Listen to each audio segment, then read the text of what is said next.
रहीम अस्सलाम वालेकुम नाज़रीन, आप YouTube चैनल देख रहे हैं। मैं इमरान खान हूँ। आज बहुत इंपॉर्टेंट दिन है क्योंकि आज है 30 सितंबर 2024 और इस दिन के हवाले से हमने आपको पहले बताया था और एक हफ्ते से इस दिन के बारे में हम बात कर रहे हैं। जब से 63A का केस इस दिन लगाया गया है, जब से मुनीब अख्तर साहब को कमेटी से निकाला गया, जो प्रैक्टिस एंड प्रोसीजर कमेटी है, जब से मंसूर अली शाह साहब ने उस कमेटी का हिस्सा बनने से इनकार किया और फिर जस्टिस कादी फ़ायज़ ईसा साहब ने अपनी मर्ज़ी से नीचे से एक जज साहब को लाकर अपनी मर्ज़ी की कमेटी बनाई और फिर मास्टर ऑफ द रोस्टर का जो है वो ताकत को इस्तेमाल करते हुए उन्होंने एक केस लगा दिया। और भी उन्होंने केसेस लगाए हैं और भी बेंचेस हैं। अब देखना होगा कि सुप्रीम कोर्ट ऑफ पाकिस्तान के जो मुअज़्ज़िज़ जज साहिबान हैं वो आज उस कमेटी के बनाए हुए बेंचों में बैठते हैं या नहीं बैठते, या कोई और फैसला आता है या जजेस कुछ और कहते हैं। ये बड़े सवालात हैं जिनके जवाब हमें आज के दिन में मिलेंगे। आज का दिन जो है वो आईनी नुक्ता नज़र से और सुप्रीम कोर्ट ऑफ पाकिस्तान के नुक्ता नज़र से शायद इस पूरे टन्योर का एक सबसे इम्पॉर्टेंट दिन है। कादी फ़ायज़ ईसा साहब के लिए आज का दिन सबसे मुश्किल दिन भी हो सकता है और उसकी वजह ये हो सकती है कि देखें, एक उन्होंने ऑर्डिनेंस के ज़रिए से फौरी तौर पर हंगामी बुनियादों पर जस्टिस मुनीब अख्तर साहब को एक कमेटी से निकाला गया और फिर उनकी जगह के ऊपर एक और जज जो हैं जस्टिस अमीनुद्दीन खान, उनको कमेटी के अंदर लाया गया। अब इस सारे खेल में जितने भी कोर्ट रिपोर्टर्स हैं या जो लॉयर्स हैं वो ये कह रहे हैं कि जी ये सारी जो खिचड़ी है पकाई गई है और ये सारा एक साजिश की तरह हुआ है। ये सारा खेल है कि 63A के अंदर हुकूमत की मर्जी का फैसला करना है। आज वो केस भी सुप्रीम कोर्ट ऑफ पाकिस्तान में लगा हुआ है। देखना है कि वहां पर जस्टिस मुनीब अख्तर साहब किस तरह की पोजीशन इख्तियार करते हैं, क्योंकि कादी फ़ायज़ ईसा साहब ने इससे पहले भी एक बेंच बनाया था इसके बारे में और उन्होंने वो बकायदा रिकॉर्ड के ऊपर मौजूद है। बेंच बना तो नहीं था, तश्कील तो नहीं दिया गया था, लेकिन कादी साहब ने प्रपोज किया था और ये कहा था कि जस्टिस मंसूर अली शाह साहब की सरबराही में एक बेंच बने और वो इस केस को सुने। लेकिन उन्होंने कहा यह हंगामी नौयत का केस नहीं है, पहले भी 2 साल से पेंडिंग पड़ा हुआ है, छुट्टियों के बाद सुन लेते हैं।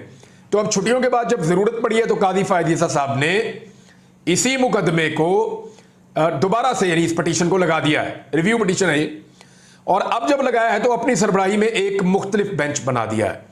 जस्टिस मुनीब अख्तर उसके अंदर है। देखना है कि वो बेंच में बैठते हैं नहीं बैठते, और अगर बैठते हैं तो क्या केस चलता है, केस अगर चलता है तो फैसला क्या आता है।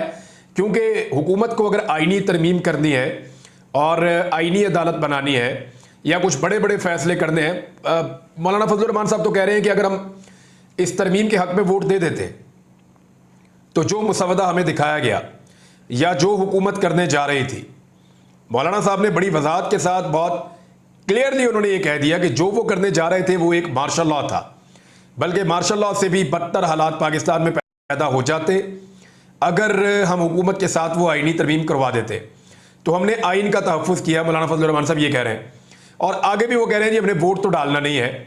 अब फजलुर रहमान साहब का वोट अगर नहीं डलता तो हुकूमत के, मैंने आपको बताया कि 2 वोट पक्के हुकूमत के टूट चुके हैं, जबकि 1 वोट उनका मजीद खतरे में है। तो यहां हुकूमत को कम से कम भी कोई 12-13 वोटों की जरूरत पड़ेगी। अब ये 12-13 वोट कहां से हासिल करने हैं?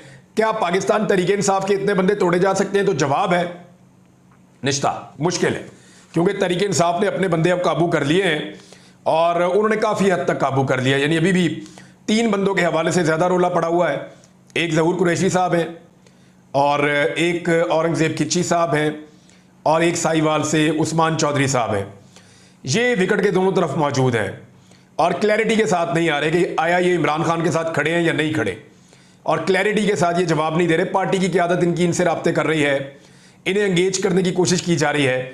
शाह महमूद कुरैशी साहब ने जेल से भी खत लिखा ज़हूर कुरैशी साहब को, जो उनके रिश्तेदार हैं, लेकिन अभी तक कोई सॉलिड वहाँ से रिप्लाई मौजूद नहीं है जिसमें वो कैटेगोरिकली खड़े होकर ये कह दें कि मैं किसी सूरत भी इमरान खान के खिलाफ नहीं जाऊँगा, किसी सूरत भी किसी आईनी तरमीम को सपोर्ट नहीं करूँगा, जो आइन के ऊपर हमला हो रहा है मैं नहीं होने दूंगा। तो अभी तक उन्होंने नहीं किया, लेकिन इनके ऊपर आने वाले दिनों में फिर पाकिस्तान तहरीक इंसाफ प्रेशर अपने कारकुनों के जरिए से बढ़ाएगी या फिर इनके लिए पार्टी के दरवाजे हमेशा के लिए बंद कर देगी। ये सवालात अभी अपनी जगह पे मौजूद हैं, लेकिन आज कुछ चीज़ों का फैसला हो जाएगा और ये बड़ा फैसला कुन दिन है। मैं कई दिनों से आपको बता रहा था कि 30 सितंबर बहुत इंपॉर्टेंट होगा, तो ये खबरों से भरा हुआ दिन होगा और आज बहुत अहम चीज़ें होने जा रही हैं, ये आप याद रखिएगा। दूसरा, और उसको हलीम आदिल शेख साहब ने लीड किया। ये उनकी अपनी कॉल थी और बड़ी ज़बरदस्त रैली थी, बड़ी शानदार रैली थी। उसके मनाज़िर आप देख सकते हैं, उसकी तस्वीर आप देख सकते हैं। तो तहरीक इंसाफ ने कराची के अंदर भी मोबिलाइजेशन की है। हालांकि कराची पे अभी इमरान खान साहब ने अहकामात जारी नहीं किए, अभी इमरान खान साहब ने कराची का नाम नहीं लिया। अभी बुध वाले दिन यानी परसों के दिन 3 शहरों में होने जा रहा है, मुल्तान में, फैसलाबाद में और मियांवाली में। अब इन 3 शहरों को एक साथ मैनेज करना ज़रा मुश्किल होगा पंजाब गवर्नमेंट के लिए, और अगले मरहले में मजीद सरप्राइज भी मिलने जा रहा है। तो इमरान खान साहब शायद कम वक्त देना शुरू कर देंगे ताकि पुलिस की भागदौड़ ही लगी रहे। यानी दोस्त बता रहे हैं कि बहुत बड़ी तादाद में, हज़ारों की तादाद में पुलिस की नफरी को मुख्तलिफ इजलास से इकट्ठा करके रावलपिंडी बुलाया गया था, छुट्टियां मनसूख की गई थी। अब इतने पुलिस वाले यहाँ पे बुलाए गए, रेंजर्स का बंदोबस्त किया गया। अब 3 जिले और हैं, वहां पे क्या किया जाएगा, वहां कैसे पुलिस को इकट्ठा किया जाएगा। उसके फौरन बाद मेरी इंफॉर्मेशन के मुताबिक जुमेरात जुम्मे को इमरान खान साहब फिर अगला मरला भी दे रहे हैं कि जनाब इसके बाद कहां कहां पे एहतजाज होना है। तो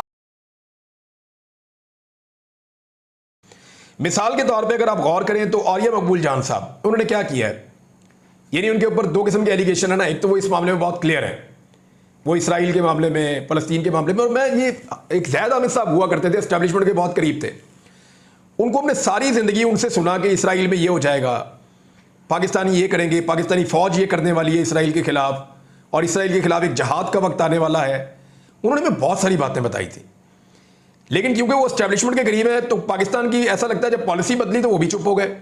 वो अब कहीं दिखाई नहीं देते, कोई बात ही नहीं करते। पहले वो बंदूकें लेके प्लाटों में भाग रहे होते थे, कभी इधर कभी उधर, मैं ये कर दूंगा वो कर दूंगा, लेकिन गायब है। वो एक दिन डी चौक में एहतजाज करने भी नहीं आए। यानी समझ नहीं आ रही कि क्या वाकई रियासत ने इसराइल और इंडिया के बारे में अपनी पॉलिसी को बिल्कुल बदल दिया है, फ़लस्तीनियों के बारे में पाकिस्तान ने अपनी पॉलिसी को बिल्कुल बदल दिया है, समझ नहीं आ रही। और ये मकबूल जान साहब के हवाले से मेरी दोनों वकला से बात हुई। मियाँ अली अशफाक साहब उनके वकील हैं और अजहर सदीक साहब भी इनके लॉयर हैं। मेरी उन दोनों से बात हुई तो मुझे दोनों ने एक जैसी बातें बताई हैं। मियाँ अली अशफाक साहब ने मुझे बताया कि जी हमने बहुत कोशिश की है, ऐसे होता नहीं है। और ये साहब का केस बार बार लगता है और फिर नहीं सुना जाता, फिर लगता है फिर नहीं सुना जाता।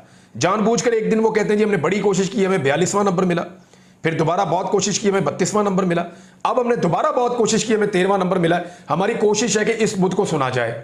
दूसरी एक और चीज़ जो इन दोनों ने मुझे बताई वो ये है कि औरिया साहब की मुलाकात उनके ख़ानदान के लोगों से भी नहीं करवाई जा रही और वकला से भी नहीं करवाई जा रही।